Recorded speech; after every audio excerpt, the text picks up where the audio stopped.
Order. Happy New Year to our UE folks.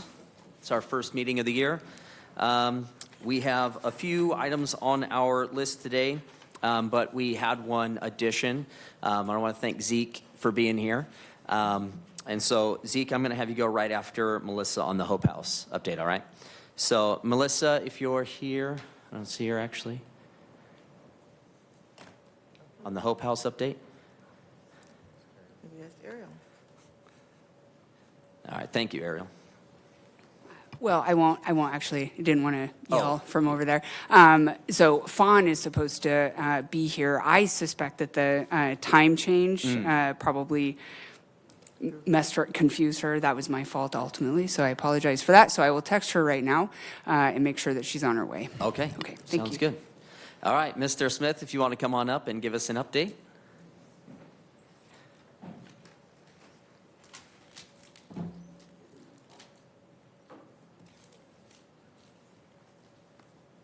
Is this the right presentation, Zeke? Sure is.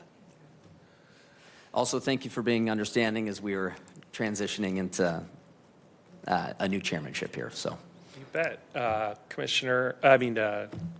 Let's do this right. Committee Chair Bingle, Council President Wilkerson, council members, thanks for inviting me to the Urban Experience meeting again to give an update on the housing navigation and scattered site model. It's great to see a number of you last Friday. I know you all had a chance to go out and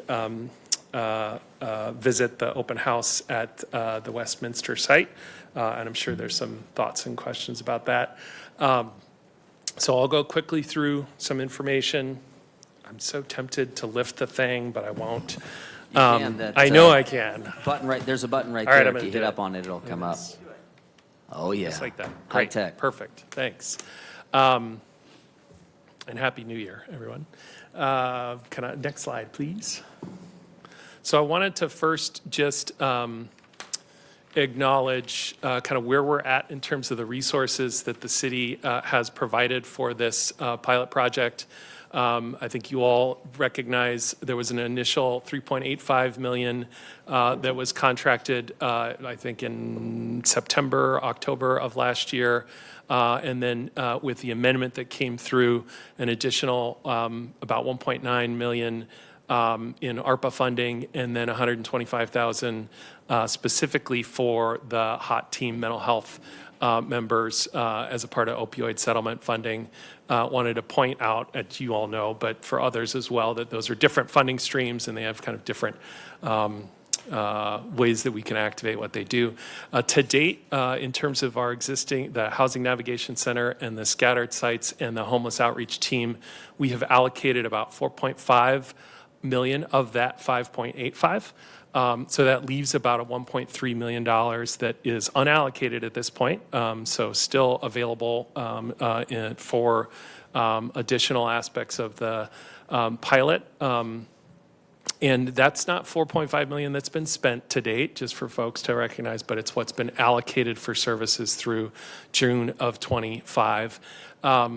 Also want to just acknowledge that we have costs vary based on both the population that's being served and what some of the different associated costs are with these models. In some of the scattered sites, we are paying for advanced level of security and or food, particularly with sites that are 24/7, so not just a night-by-night shelter. And I raise that to say as we kind of move forward, I think it'll be important to be able to point out what those different costs are and then what the programmatic effectiveness is as we think about what our system needs to look like moving forward. Next slide, please. So in addition to the Housing Navigation Center, where there are 30 beds, this represents a total of, so this includes Housing Navigation Center, 205 beds that are a part of this scattered site model at this point. 2 of those are shelters in North Spokane with Jules Helping Hands. The medical respite site at Westminster in Cliff Cannon for 30 medically fragile individuals, which will begin seeing people today. Won't be 30 today, but we'll start to use those beds. We do have 2 additional kind of proposals that we're working through. One of those is a shelter in East Central that would be for 20 adults who are seeking behavioral health treatment. It's with an existing homeless service provider, but it would be a new shelter. So I have gray indicating the 2 sites that are specifically new sites. I know there's a lot of conversation and question about kind of the process for identifying new sites. And then lastly, we are also in conversation with an existing provider who specifically works with families on an expansion of shelter capacity for equivalent of 4 to 5 families, about 15 beds. Both of those that are proposed, we anticipate if the negotiation with those providers goes well, that we would have those online by the end of the month. Neither of them are under contract or providing those services yet. And then next slide. So in addition to kind of standing up those different sites in this winter, we're also convening shelter providers twice a month.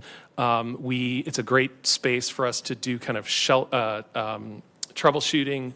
I would say that conversation has really led to a different level of engagement in the use of Shelter Me Spokane. And so we're hearing back from providers, hearing back from police as well, that that tool has been more effective as a real-time opportunity to figure out where are beds in the system. So that's good. And we're, as a group, we've agreed to really use that space to build recommendations as we think about what the system, not just scattered site, but what our kind of homeless shelter system needs to look like as we move into next year, and that those would be recommendations that we'd be able to share with city and county and others as well. We're also in conversations about convening alongside the Spokane Alliance, faith-based leaders who have come to the city and come to us to identify how they might be part of the solutions. That's ultimately how we got to Westminster as one of the sites, but really this conversation will be about, as we move forward, what do faith-based communities, how do they go about the conversations, discussions to figure out what they're willing, ready, able to do, and then how do they engage with us as a system about the ways that they can be a part of that. I wanted to take a moment to welcome our newest staff member, Barbara Bowman, who's our new Spokane Community Homeless Initiative Director. That is Barbara right there. Barbara will be on a day-to-day basis, the one who's really responsible for supporting our role in standing up this pilot and this system, as well as overseeing the encampment resolution program with the Department of Commerce. And so she'll be someone who I think folks will get to know quickly. Great experience last couple of decades in the LA area, LA County, but also has fairly local roots in Eastern Washington. So we're psyched to have her, and I'm excited because it means that we're building the bench for our team quite a bit. And then lastly, as we think about these conversations and conversations with you all as city councilors moving forward, want to be continuing to bring more data to the equation. So as we move forward, we want to be able to share how many individuals, to some of the questions. Councilmember Cathcart, you asked about how long are people staying at the Housing Navigation Center, what's the goal? That's all information that we want to be able to pull out of the CMIS system and be able to share in a really regular sort of way. And we want to coordinate that with CHHS to make sure as well that it's not duplicative of, but is complementary to the dashboard that they've been building for you as well. So just wanted to share that as I think about kind of really what this endeavor is about, it's about a pilot through now and June, and so wanting to have the right kind of information and data in front of us as we do that moving forward, but also that it allows us to have to raise the right questions and have the right conversations about what we're trying to build together. So, questions? So my question is, for the 2 current scatter site models, have they been operating at full capacity, as far as you know? The 3 scattered three sites, scattered two providers, so you got that right. Thanks for the question, Councilmember Wilkerson. Yes, they have mostly been at full capacity. If you look at the Shelter Me Spokane website on a nightly basis, you'll see that, interestingly, across that system, we, for the most part, have still had a few beds. It kind of is variable depending on who has those openings at different points in time, but that have been available in the system. But for the most part, those two sites that Jules Helping Hands has in the north and the Truth Ministries site have been pretty full. I have one more question. So speak to me about the gap of our citizens who have been, for lack of a better term, kicked out of the system. All the systems, where do we know where they are landing at? Any data? So they can't go to the scatter site, they can't go to the House of Cherry, they can't go here, they can't go there. Do we know what that issue looks like? Yeah, I think that's, Councilmember Wilkerson, a great question, and it's a more complex question to answer, partly because I think we've got a few different populations. We've got those individuals who are refusing to shelter opportunity when outreach workers engage with them, maybe because they have been kicked out of different locations, but it may also just be that there are other reasons why they're refusing. Then you do also have, as you know, individuals who, and as you mentioned, who've been kicked out of different shelters. I think the more we have real data and information in our Shelter Me Spokane system and can see all the different types of shelters that are available, the more that gives both those outreach workers and then shelter workers an ability to support if an individual shows up at one of our shelters and they are not allowed to be at that shelter, to be able to look through and see if there are other places that they can be. I don't have data on how many individuals have been entirely kicked out of the system. And I think for the most part, there are ways to figure out how to get people into different places. The more we have both diversity and variety of shelter and options available, I think the more likely it is that we can accommodate those different needs. But it is an issue. I would also say that one of the things we'll be doing and are doing with the meetings that we have with the shelter providers is to engage directly with outreach workers on a real-time basis so that we're continuing to build their ability to navigate those kinds of situations. All right, I've got a couple questions. First off, thank you for being here today, and thank you for committing to being here regularly to give us updates. I appreciate it. So on the Westminster facility that just opened, a lot of the communication that I've been getting is about the transparency of the opening and the different outreach. Can you tell me a little bit about the outreach that happened beforehand? Yeah, thanks for the question, Chair Bingle. We were in conversations with the Westminster congregation leadership for probably 2 months. And a lot of that was really trying to figure out what made sense for them. How does that align with what is needed in the system? How do we get the right operator engaged? How do we have those conversations? So for most of that 2-month period of time, it was really internal conversations, even just to figure out what the model might look like. In early December, had the opportunity to engage the council members from District 2, right? Yes. To share with them kind of where we were at in the planning process, as well as how what our intent was in terms of engaging other stakeholders. At the end of December, I sent an email request to the Cliff Cannon Neighborhood Council leadership to try to get on their January agenda, which was January 7th. Their agenda was full. I went anyway in case there was opportunity to have discussion or to answer questions. We will be on their February agenda, I believe, as an item to really discuss the shelter. Also had conversations in the end of December with leadership of Downtown Spokane Partnership, recognizing that the business community has some interest in that as well. So that was the outreach we did to date. I think that covers it mostly. Oh, I should say, sorry, also, in the end of December, before the break, reached out to Spokane Public Schools leadership to talk about the shelter and to invite conversation with leadership at Lewis and Clark. They've invited us to one of their leadership meetings at the, I think it's January 21st, to share more about the site. Just going to add to that, the Spokane Public Schools and then both Councilmember Navarrete are at the Cliff Cannon Neighborhood Council meeting too on January 7th. Okay.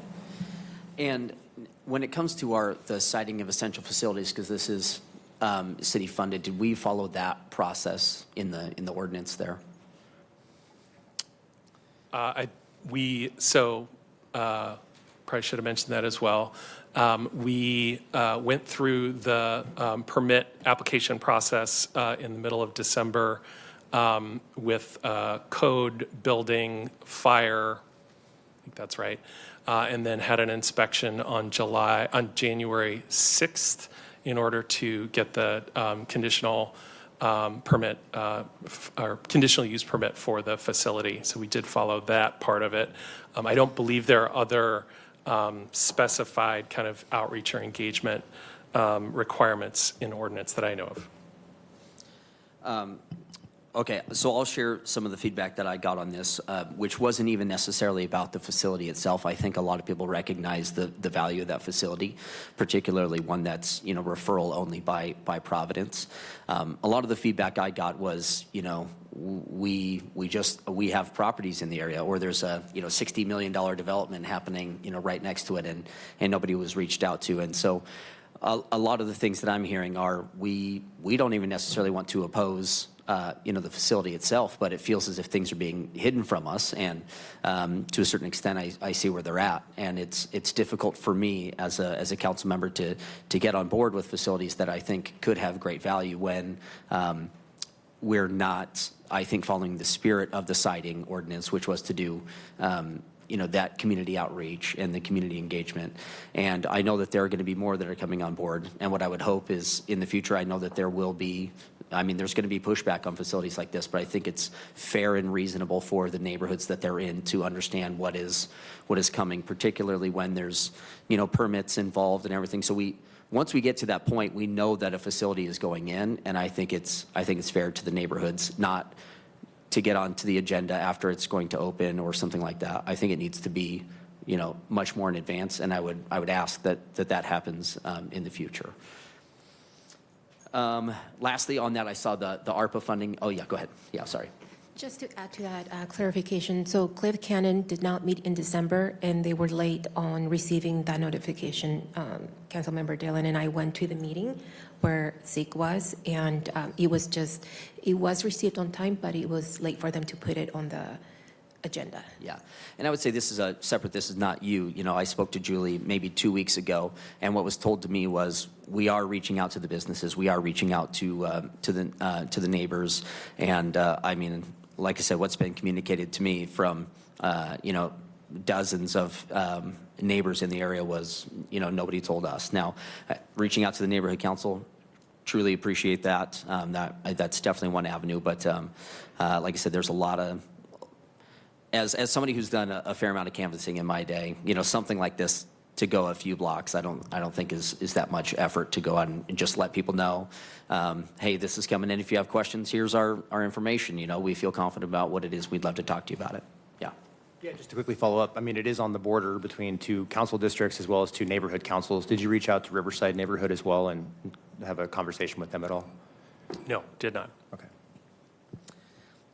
One last quick thing on the funding. I saw that ARPA was mentioned in there. The 1.88 million ARPA dollars did have a very specific map as well that it could not be spent in. And so as we're allocating those funds, that's it. But any other questions? Yeah. I'll just comment. So I understand the business owners and the outreach.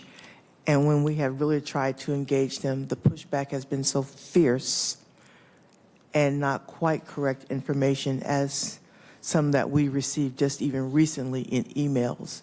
So I think they did as good a job in the window of time they had to get this out there. I don't know if it's our responsibility to inform every single person every single business, as much as we can, I understand that, but it's not in the downtown core. So that was one of the things that came up. It was not in the downtown core that this council had committed. We would not put a shelter, which is, I can't say that really pushing it to use the word shelter for this one here. But also, kudos, they had met with their district council members, which is important. So the council members knew right next to the church, and I understand the business that's going in, which is workforce housing. But really, the issue over communication versus the impact and outcome of serving these vulnerable populations that are really caught in the middle, which is the gap that was identified by our Housing Roundtable, which was critical to us. So again, as we go forward as a council looking to be creative in how to meet the needs, we are being creative in how to meet the needs, and that will not always probably go well with everyone, but we have to do something, because obviously doing nothing is not serving the citizens of Spokane, especially the vulnerable ones that this particular site is targeted to help, and a partnership with a good citizen, Providence. I think we are certainly on the right track to do that work, so thank you. I would just to add to that, or to respond to that, is I think the quickest way to see misinformation spread is to not share information. You keep things secret. You don't go out and communicate to the stakeholders, the community, the neighbors. People are going to speculate. They're going to assume. They're going to make stuff up. They're going to assume the worst case. The greatest way to dispel and to prevent all that, just be honest, transparent. That's all we have to do. I have a comment. Yeah. So in response to that, there was outreach even before the end of the year regarding this facility. And I don't know who got the email. I know we got the email. We were there. Maybe we just need to work in our communication so we can all be in the same loop. It's, I guess, starting this new year, let's strive to have better communication. And also, folks want a solution for homelessness. We bring in solutions, and like Council President Wilkerson said, there's a huge pushback. Nobody's satisfied where these facilities go. If they go in one district or another, nobody's happy. So how are we going to support our homeless population, especially this vulnerable population that just get out of the hospital? So how are we going to bridge that? And just one last thing, when developers, they decide to build things on different districts, do they come to us and tell us, well, this is our plan, this is what we're doing, we're building this $60 million building next to a church? Let's just, be fair. Yeah, go ahead. Yeah, if they were building it with $60 million of taxpayer funds, they damn well better be telling us what they're doing with it. No, I just want to reiterate on this issue. I think the center looks really good. I toured it. I think it's set up well. They've got great staff. I'm not inherently concerned. The issue is really more the broader system and issue of where's the transparency, where's the communication, how are we, making sure that unintended consequences are, being observed and hopefully diverted away from, and that we're doing the right things. We have to have these facilities. We absolutely do. And that's the whole point of having a more rigorous siting ordinance, is that there's more transparency to it. We know exactly where these things are going to be going. We can do, I think, studies in advance to identify where the better locations would be. This was a big complaint when TRAC was identified. Have we actually talked to folks in other parts of the city to see if there are better places? But to me, the bigger issue here, more so than cities, neighborhoods, districts, it should be regional. This should be a regional system. It'd be great to see a lot of these conversations with the Valley Council and the county saying, hey, we're putting this in your jurisdiction. And I think that's the point, is that of the whole regional effort has been that we want everybody who has skin in the game, because homelessness is not just a city of Spokane issue. Mm-hmm. It is a regional and beyond issue. And if they're not a part of this, and not saying that they're not trying to be, but if they're not a part of it, that's really the unfair part of this whole thing, is to center all of this here. And I would argue that, a significant portion, not the majority, but a significant portion of those experiencing homelessness do come from outside the city boundaries. And so what role are they playing, or what sort of investment are they making, I think is very important. And that goes back to the regional conversations and why we really need to see that effort kind of revitalized and successful, because, it shouldn't always be about what neighborhood that things are going in the city. It should be a bigger issue, I think, that we're thinking about.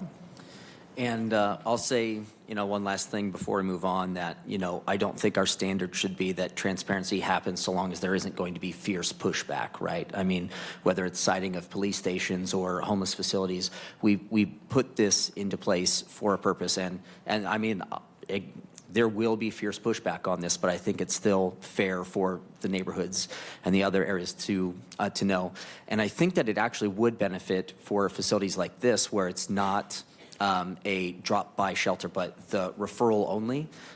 Again, I think it's a facility that has great value, and I even think that the neighborhood would recognize the value as well, that it's referral only by a hospital. I think that could have helped us in a lot of ways. But again, just want to say thank you so much for being here. Appreciate it. We'll see you next month, and I look forward to the update then. Thank you. Thank you. Yep. All right. Next up, Tyrrell, on the update on the to the comprehensive plan work.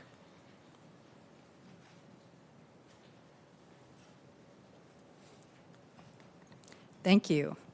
I'm here to give you a brief update on periodic update, and I have a lot of different bullet points on activities that we're working on that I wanted you to be aware of. We had scoped out some study sessions, so we're kind of pivoting, and we'll have some more in-depth presentations at UE and PIES as we adjust to your new schedule. So the periodic update of the comprehensive plan is really starting here in 2025. I did a long study session on the periodic update and the EIS in the fall, but we are to adopt the update in 2026. So we are branding it Plan Spokane. I do have a couple slides, if it's possible to show those. Plan Spokane 2046, so anything under that logo and umbrella is part of our work program. The Plan Commission has had 2 long workshops on the environmental impact statement, or how we're going to conduct environmental review for the periodic update. That was in December of '24 and also January this year. We have climate planning underway, so I've got the slide up here with a link to the survey. So we had the survey starting in December, but we've continued it through January because of all the holidays. It's available in 6 languages, and we have just reached over 1,000 responses this weekend. So that's available through the end of this month, and we're getting good response. The Plan Commission and the Climate Resilience and Sustainability Board have both had in-depth briefings on this, and the Climate Board even more in-depth than Plan Commission for this particular topic. City staff and the consultant team have been working on developing background documents around climate impacts, climate justice, policy audit, to lay the foundation for the risk and vulnerability assessment. These documents will be shared out in the coming weeks. So as you know, climate is a new element that we're adding into the comprehensive plan that's required by state law that we haven't had as one of our elements before. So we're looking at that a little separately, but we're going to be bringing it into the whole Plan Spokane as we go.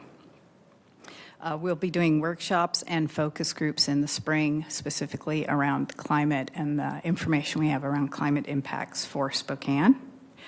ICM is also working on greenhouse gas emissions inventory, and we'll have that updated this spring. Previously, that was maybe a little more siloed. The ICM was working on that, but that is also a reporting point for our comprehensive plan, and it's brought into GMA as well. So we're, again, looking at that kind of as our big, under our umbrella. The planning department is also working on the EIS side, on the environmental impact statement. Part of that is technically that's called scoping. We will be having our scoping documents and our determination of significance I don't have an exact date, but either the end of this month or early February. That will start our visioning process on the comp plan. So we'll be looking at doing some agency workshop outreach in February, and then we're actively looking at March dates, trying to not be on neighborhood council meeting nights by district. So you all appreciate that's a bit of a challenge, but those will be open to everyone. So, but we'll have them in different parts of the city by district, and then we're also doing virtual ones. So any feedback on that is appreciated if you have ideas that would help us. We are also working on the land capacity analysis, which is one of the regional components that's required to help us set our target and understand what growth potential we still have in the city of Spokane.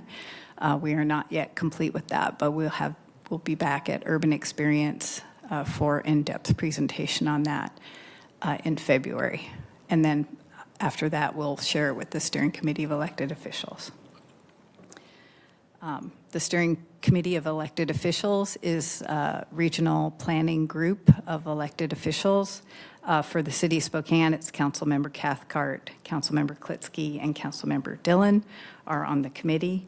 The January 29th is their next meeting, and that group will be workshopping, adding countywide climate planning policies. So again, part of this work, they're also still considering the housing policies addition to the countywide planning policies. So I just wanted to give you a brief overview of a lot that we have going on. We're not ready for a full in-depth presentation, still kind of adjusting to your new schedule, but hope that is helpful, and please reach out if you need more information. And we have also we are using Engage Spokane, which is the new Granicus software, so we can use that as a hub for all of our planning sites, so we're starting to really use that. So even like Division TOD information will be in the Engage Spokane, although that's kind of a separate planning project. So we are trying to grab all these different things that I mentioned and put them in one place, as well as having specific Plan Spokane and Spokane Climate web pages and email addresses. So with that. Well, thank you for that. And what's your timeline on having a bigger presentation for us? For February. February? Okay. Yeah. And Councilmember Cathcart and I were having a chance to have a longer discussion this morning, and he was suggesting also trying to use PIES meetings so that we can give you the more in-depth information that you need, but not be up here for an hour at a time. Yeah. So hopefully we can do that and keep you apprised so that when this hits you in 2026, it's going to be a really big legislative package. So we don't want you to be surprised about it or haven't had Wonderful. time to digest it. So thank you. Thank you, yeah. I just wanted to appreciate that different languages that this survey was out on social media. It's amazing that we, as city, are engaging our constituents that speak more than one language. So this is really good to see, to do that outreach to those communities. Thank you. Thank you. Anybody else? All right, thanks, Tyrell. Okay, Tammy Palmquist, right on time. Do you want to come on down and give your monthly permit report?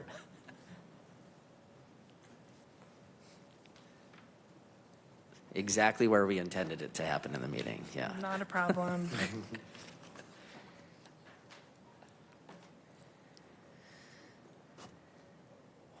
I'm so sorry, my mouse just stopped working. It was not meant to be to present today. I guess not. Hit F5. Thank you. You're welcome. That seemed to have worked. Okay.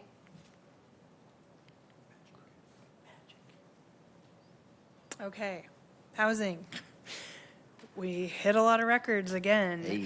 So, most residential units permitted in a year, 1433. The previous 2023 was 1340.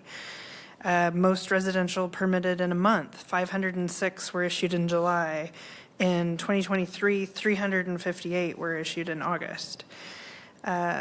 Most multifamily units permitted in a year, 1,035. In 2023, it was only 984. Most multifamily units permitted in a month, again, this was July, 459. In 2023, it was 324. So that's 4 more records that we've hit. Job values is another. Previous record in 2006, adjusting for inflation was 741, so we were at 768. That's huge. Issued permits, so we added this in, you'll see a slide later on, or no, this is just this one, but we've added over 400,000 square feet of industrial. So that's something that we'll start reporting to you on as well, as adding industrial. So that's Jubilant, King Beverage, Alcobra. Second highest year for total construction permits issued with 5,766. So these are just the construction ones, and there'll be a slide later that'll compare the permits to the valuations.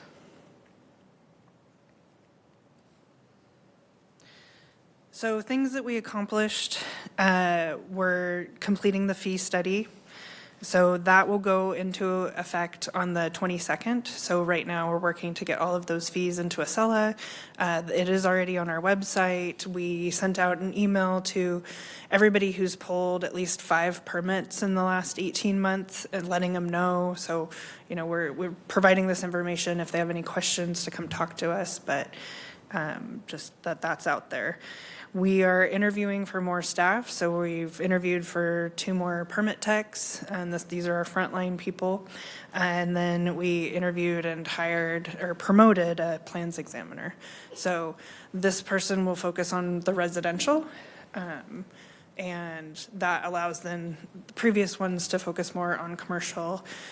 We did start to have a conversation about TIs and over-the-counters, and so we're putting together a packet of what we offer now, and then we're going to work this year to really provide additional information on our website, communicate, here's what we can do for you, you know, in the office or online, and here's how do you do it. So that'll be a big push this year.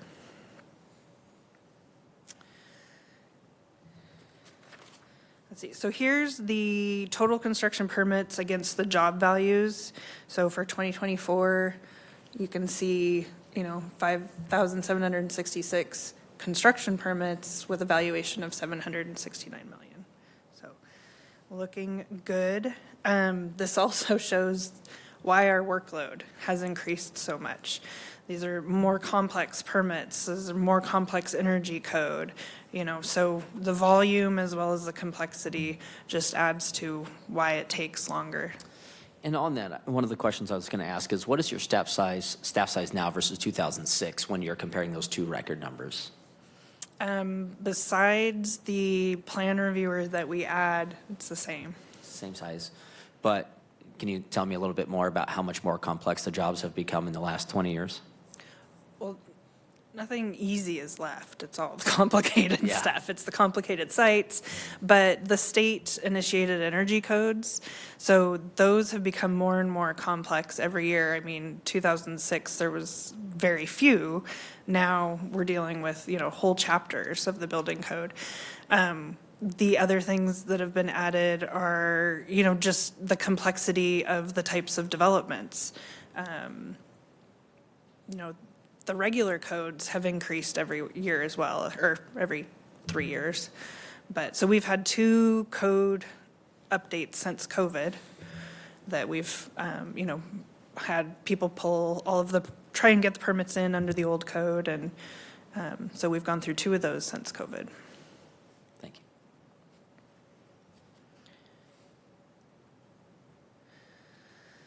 Total permit applications in December and year-to-date. So again, we ended up coming in just over 22 with 36,565 year-to-date. So still up. December was busier this year. There's about 16% increase in permit applications. We think that was, milder winter, people were still working, jobs were still coming through. I know in the AEC community, they still have tons of jobs that they're bidding on. So it, hasn't slowed down. So this December, while we wanted a slowdown, we didn't really see it. We did a little on the residential, but not so much on the commercial. This is just building permits issued, no trade or utility.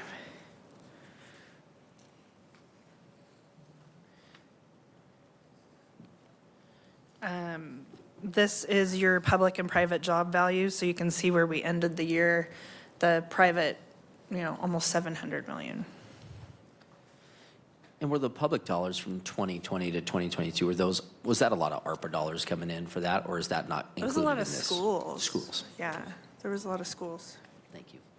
So you had like New Tech Center, Yeah. the libraries. Those were all done in that time frame. So Okay. multifamily housing units permitted, so hit over 1,000.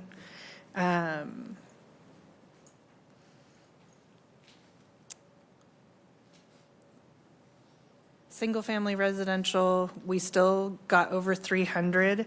So the last time, the other last time besides 21 was 2018 that we hit over 300 single-family housing units. Total residential units permitted, this is that 1433. Previous average, 1,152. So again, we're doing more than the average. Let's see, I think that one's pretty straightforward. Next one. These are certificates of occupancies issued. So we were able to issue, COs for new units of 1,085. One of the big ones that was significant was Magnesium Village. So that was 144 residences. That one was a good one to get out the door. Is that project done now? I think so. It I looks think, pretty done. Yeah, I think there's some landscaping that failed that has to be replaced when weather will permit it. But for the most part, yeah, it's done. Because we wouldn't issue the COs unless, there was just minor things. I think they still have to work on the storage area, but that's a separate permit. Cool. Tammy, I think it'd be valuable, at least for me, on both of these, to have a running total of permits and then COs issued since the adoption of our housing action plan. Because part of the point of that was to start putting into place policies that was going to increase the volume of housing in the community. And I think it would make sense that we would start a running total to see, are we even getting close? I think Commerce had set 6,700 as the number of units in that, which many of us, myself included, strongly disagreed, thinking that was a very low number. But regardless, I think we should be trying to track to see if we're even making headway or how much headway we're making on that. Yeah, I can work with Kevin on that. He is tracking that. So. That'd be great.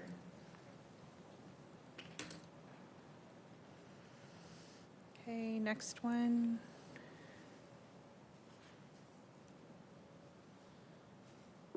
The clicker won't work. Oh, sorry. It's okay.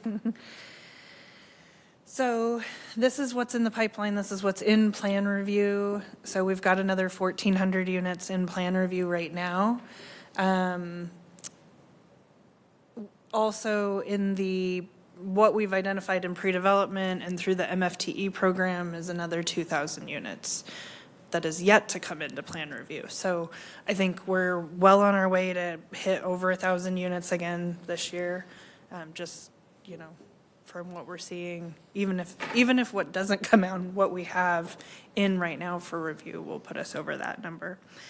Falls Tower, the grading and foundation, were issued. They're scheduled to bring in their building tomorrow for intake, so that'll be another one that'll be good to get in. As of January 8th, 546 of the units in plan review had been approved. So they're sitting in that, just haven't been issued and gone out the door yet. Of the units that are currently in the plan review, I see almost 1,300 units there for multifamily residences. How many of those are rental versus for purchase? Like the difference between an apartment and a potentially a townhome? Yeah. I'd have to look, but Okay. we could. You can send me an email on that. I'm just, things that I get concerned with is we already have a lot of people who are renting right now, and I know that we're trying to incentivize housing production, but I know that one of the hopes was that we would give people opportunities for first-time home purchasing at smaller levels by allowing more on a particular parcel. And so I'd be curious to know because obviously I think that's the way that people start building their own wealth and generational wealth and giving opportunities. Is that Yeah, coming? Can you go back a slide? I skipped something.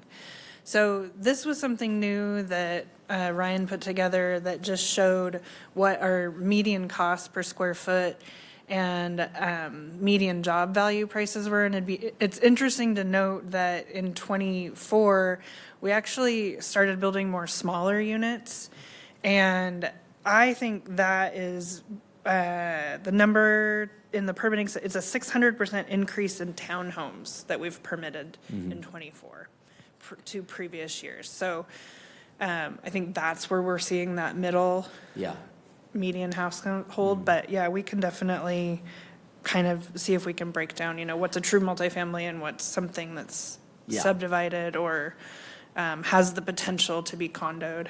Yeah, that'd be great. Thank you.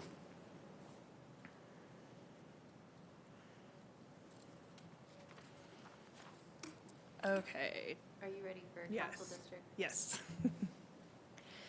All right, so this shows council district information. So District 2, you came out with the strongest this year, or last year. But again, seeing development all across the city, so housing units, Cliff Cannon, Southgate, Lincoln Heights, East Central, North Hill, it's definitely spread out throughout the city. Next. Largest projects issued. So this one didn't change. There wasn't anything issued in December that changed this. But things to note, we got the Vista townhomes out in December, phase 1 of that. So phase 2 townhomes are still in review, but they focused on getting that first chunk out. So those are out, issued, starting construction. SIA Ground Transportation Center, that was $7 million. That went out in December as well. So still big projects that went out, but they just didn't make the top 10 for the year. And last slide. So largest projects in plan review. Some things to note, PROS has been approved, but hasn't gone out the door yet. They're, waiting to pay. They're going to construct in spring, so they're getting everything set up. Thrive, 96 units, and that was at 8.7 million. So that's in plan review right now. That's the Thrive International. And then Vista Apartments are approved, just not out the door. So they're ready to go, just final payments being made. The 7609 North Division, that Vineyard Park, what building is that? That's a new building. I'd have to look it up. How close is that to the Lowe's? It's got to be close, right? Yeah. Great. So with that, any questions or? Yeah, do you know when the district, their sort of estimate on when construction begins? The district under the Hamilton Bridge? We would love for them to get started. They are held up because of WashDOT, because of WashDOT's contamination, and then WashDOT had their bridge was leaking, and so they have to operate on WashDOT's time schedule, and so they need to do the repairs and the WashDOT improvements before they can get started. So 2B is in for review. They changed some things about it, but they are, eager to get going on what was already issued and out the door. Yeah, thank you. Yeah, I've been getting some questions about Ben Burr Bridge or Ben Burr Trail access, and yeah, that's good to know. Yeah, but we're waiting on WashDOT. Yeah, sounds good. Yeah, I was just going to say, thanks for all the hard work and keep it up. I had a friend in Washington, D.C. that sent me an article of some attention that Spokane was getting for all our permitting fees, or permits that are not fees. So thank you. Keep it up. Yep, thank you, guys. All right, next up, we pulled the Climate Building Act discussion. We're getting some more information on that, so we will have that discussion at some point, but not today. So the arborist ordinance, this is one that we've been working on for a little bit of time. Basically, what we're trying to do is make it a little bit easier for people to plant and operate and get more trees in the right-of-way. So currently, you have to have an arborist who is there watching as everything gets planted, anything to deal with it. It makes it really difficult for people to be able to plant trees or even maintain. And particularly in some of our downtown areas where trees are dead or dying or wanting to be replaced, it's been a bit of a burden for us to get that going. So the idea here is to make it a little bit easier for them, loosen up the restrictions a little bit on the licensed arborists needing to be there, but still, have an inspection period, still have potentially have something like a class that the city of Spokane would put on, our urban forestry department would put on, and you could get some sort of endorsement as a landscaping company to be able to plant trees or even prune trees with approval by an arborist. And so trying to loosen up the restrictions a little bit to where we can get more trees planted throughout the city. So that's sort of the idea. Chris, did I miss anything there? Make the permitting process a little bit easier. Also, the access to water. Yes. We were talking about that. Yeah, because some of the trees downtown, even after they get planted or in the right-of-way, get planted and there's no water source there. And then, the trees die, which is not a good thing. So we were wanting the trees that we're planting to be maintained.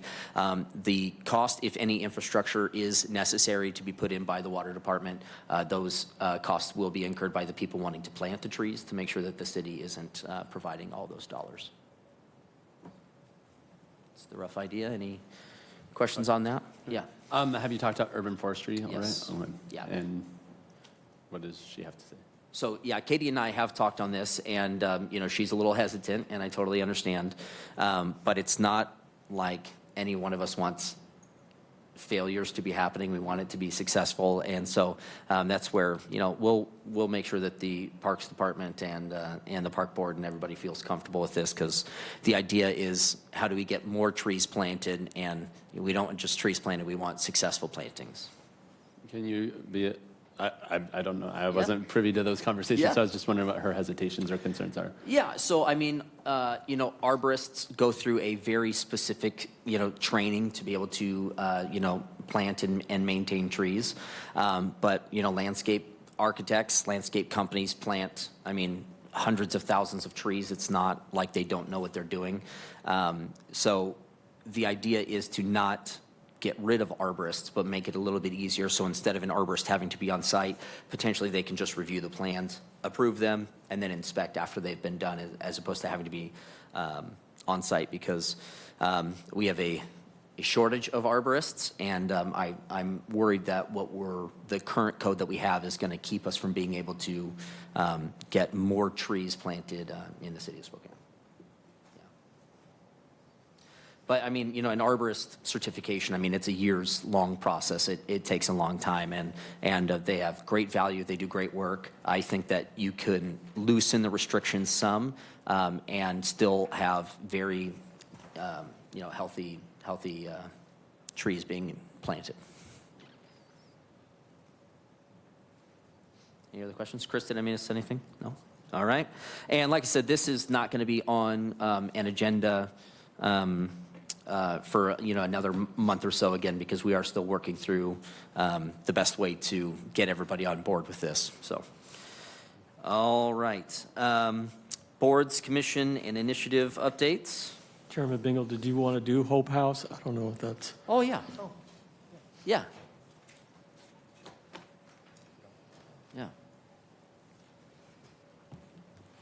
Hello, thank you very much. So, yeah, based on my previous statement, it really was my fault. I failed to forward on the updated invite to Hope House, so now they are tracking that it is at noon. And so I think the idea would be they would come back to the UE in February. Sure. So, okay. Okay. Thank you. Thank you so much. Sorry. Perfect. And do we need to do public testimony before we do this last bit? Yes? Okay. So we don't have anybody signed up to testify. If anybody here would like to testify, feel free to come on up. All right. Okay. Then in that case, we're going to move on, and we'll go through our standing reports and updates. Housing Action Subcommittee.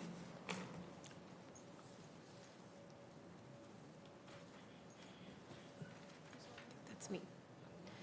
So we haven't met this year. Our first meeting will be next Thursday, and there will be a presentation from Bree on potential scatter site proposal. Okay. And we'll have our Housing and Homelessness Initiative Manager at the end here to give us an update. How about the Neighborhood Council Work Group? We haven't convened this year, and I'm actually going to be stepping off. I believe Councilmember Navarrete will be replacing me. Okay. Yeah, we haven't met since October 30th. Okay. CHHS Board. We got an update on community childcare needs, reviewed the bylaws and looked over the recommendations for the eviction prevention RFP, which was one of the consent agendas for this committee meeting. And also since this year there's only one council member liaison, CHHS requested if we could appoint another non-voting staff like Nicolette to attend the meetings. Okay. Community Assembly. Well, another rousing meeting last week from Community Assembly, which is really engaged. You know, they are doing their public safety program. I think it's the 29th with Tyler Tamush. They have all the tickets are sold. So if you didn't get in on your reservation, you'll miss out on this opportunity. We are continuing just to work on neighborhood issues, but I have to report, it has been exciting to see them be more collaborative in their meetings and within each neighborhood district. So as many know, some neighborhoods have combined to make them more effective and more robust in how they engage their neighborhood. So I think great things are coming. They continue to send us resolutions, and we will continue to respond to resolutions from the Community Assembly. Yeah, that's great. And hopefully, you know, in District 1, for us combining meetings, the idea was that if there's somewhat of a working neighborhood council group in an area where there's only a couple attendees, hopefully with, you know, many more people there, it would encourage more people to be involved there. Actually, that's interesting. Also, we did send them out the new committee agenda schedule of who is chairing or what, because they did not have that information, and so that was great. And also, I extended the offer to them if they would like any other council member to come in to address them at any time, to please let me know, and I'd be happy to make that invitation to any of you all. Yeah, one of the things I've been sharing with our neighborhood councils is, by the way, you can come and testify now at committee, Yes. which is a really good thing that we as a council did, so make sure you make use of that. Human Rights Commission. They proposed the bylaws updates and worked on the 2025 work plan. Okay. Planning Commission. We got a little insight into what the Planning Commission did. With Terrell's update, additional things they discussed is the Division TOD, the West Central Infrastructure Project, and around the comp plan, racially disparate impacts analysis in housing. All right. Bid board, the last time we met was in December, and they meet every other month, so we had nothing there. DSP. There's not been a board meeting, but there was a policy meeting and mostly just discussed their legislative items of interest in the legislature. And there was a lot of discussion on the alcohol impact area and the community health impact area ordinances. Okay. East Sprague Bid Board. Meeting in 2 weeks, I believe. Okay. GMA Steering Committee of Elected Officials. We last met on December 13th and mostly discussing the same things we've been discussing. We're struggling to get it decided how we're going to actually address the income bands and the other details of our land capacity analysis, and we did add tribes to the board. I think we finally voted on that, but that had some iterative process to it as well. Great. Yeah, looking forward to the update from Terrell and her team. Library board. I'm no longer on the library board, but I don't believe they've met yet. I think they meet, was it third or second Tuesday? All right. Parks board, we got an update from, golf and finance and where we're at. And it was a good year. We had over 190,000 rounds of golf played this year, which is a record. Courses continue to be in a really good condition. I don't think we as a city truly appreciate what we have here when it comes to golf and really affordable golf. If you go and you golf anywhere else in the country or even in the state, it's quite expensive. And here we have quite good courses for. I know. Just saying. My husband's going to kill you.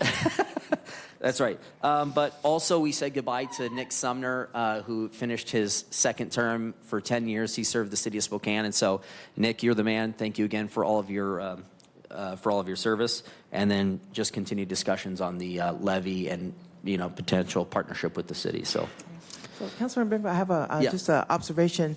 At the community assembly, we had a presentation from Heather from CHHS about the partnership around community block grant dollars. That's with the Parks Department and how those monies have to be expended in the next year. And so it will be with Parks, but it'll be in low-income census tract. So that'll be for park upgrades. So community assembly members were encouraged to apply. That has to happen. I was a little surprised. I did not know that, but currently, with this window of time, that was the best partnership to get those monies out the door without having to return them to HUD. So, yeah, that's a great thing. All right. Priority Spokane. We had an orientation meeting where we reviewed the mission and bylaws. We also heard from the executive team and some longtime board members, and we went over the 2025 timeline and work plan. Wonderful. Regional Homeless Authority. We haven't met.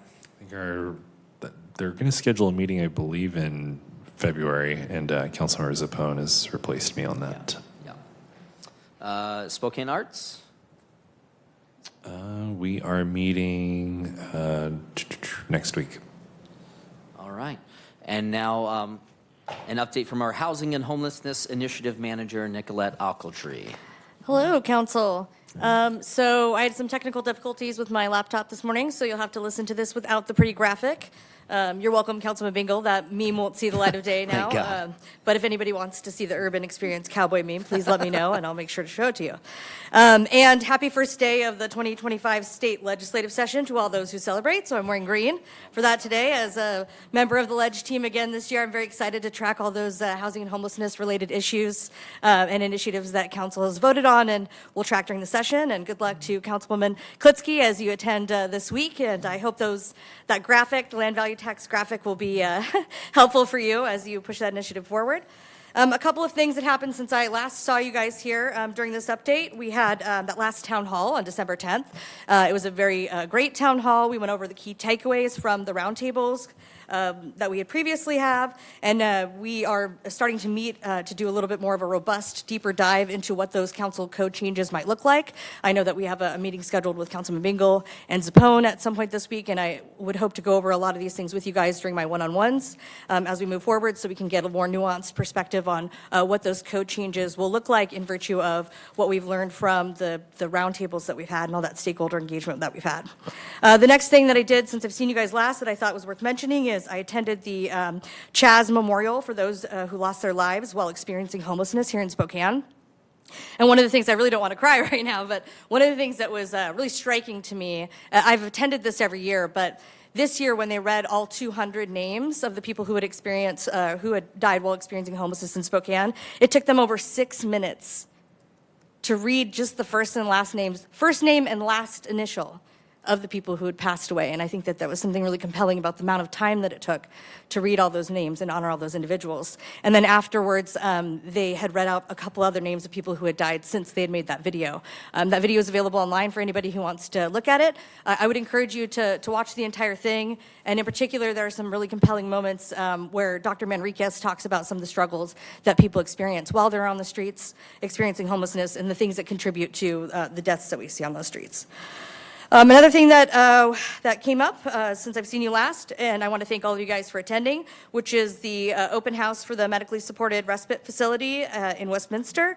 I think that might be one of the first times I've seen all 7 council members throughout the day tour a facility like that, and I hope that we learn a lot from your perspectives on what you learned from going through that facility and talking to the various stakeholders. I think this is sort of a unique spot in this sort of gap in our system, and I think that it's going to be really interesting to see how that goes moving forward. And one of the things I really enjoyed when I was learning about this facility is the partnership that Providence has with Jules Helping Hands, for example, where Providence team has trained the Jules Helping Hands staff to be CNAs, and I think that's something we haven't seen before in this space that will help us build up our workforce. I know that as we look to perhaps allocate more behavioral health dollars, either capital or services, there's this question about whether or not we have that workforce to support that kind of investment. And I think this is one of those ways that we can do that with people who are already doing this work.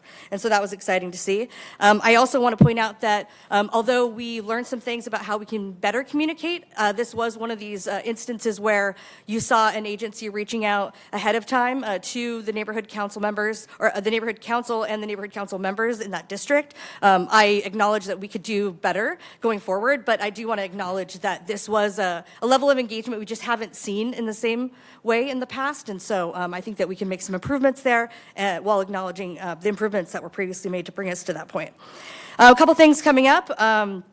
I'm going to be giving a presentation at the CHHS board and COC board on some of those key takeaways from the roundtables in town hall. And I just want to reiterate a point that Council President made at that town hall, which is that if various stakeholder groups would like me to give an update on those key takeaways, she has offered to allow me to do those kinds of presentations. So I encourage you guys, if you do have stakeholder groups that want to hear more about that, please let me know. A couple of tabling events and other events coming up. The MLK Resource Fair on January 20th. I'll be there tabling at that resource fair, so feel free to stop by. The point in time count, which is from January 21st through the 29th. I want to thank Councilman Cathcart for volunteering to do the point in time count. If anybody else signed up to volunteer and has any questions or would like me to kind of shadow them or anything like that, please let me know how I can support you.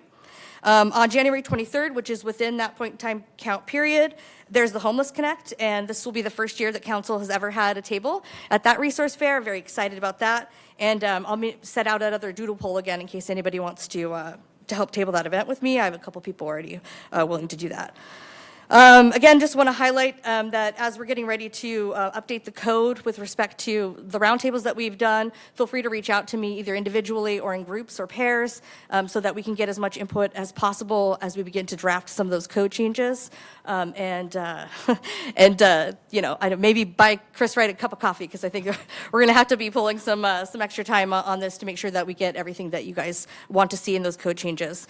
And I think that even we've learned quite a bit about for example, the weather activation criteria, being able to track the research that we did and then how we've gone through this winter season, and then some updates in that one memorial video that Dr. Manriquez even mentioned, that maybe it isn't just about indices versus temperature, maybe it's also the temperature and other things like wind and wet, right, that we really need to be looking at in terms of the things that cause us to need to open up and activate those spaces in order to save individuals who are out in the elements.